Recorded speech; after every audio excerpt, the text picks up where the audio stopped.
জয় মা তারা ওম নমঃ শিবায়। বাস্তুদোষের কারণে বিভিন্ন রকম প্রবলেম আসতে পারে।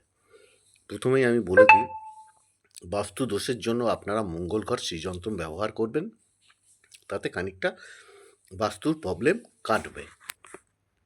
ধরুন আপনার বাড়িতে কোনো ধর্মীয় অনুষ্ঠান হতে চাইছে না, যে কোনো পুজো আচ্ছা, হোম, যাগযজ্ঞ হতে চাইছে না, বা আপনি কোনো অনুষ্ঠানে যেতে পারছেন না, এইরকম পুজো অনুষ্ঠানে জানবেন যে আপনার কেতু গ্রহ অবশ্যই খারাপ আছে বা আপনার বাস্তুটা ডিফেক্ট আছে, সে কারণে আপনার কেতু গ্রহ এই অবস্ট্রাকশনগুলো এনে দিচ্ছে।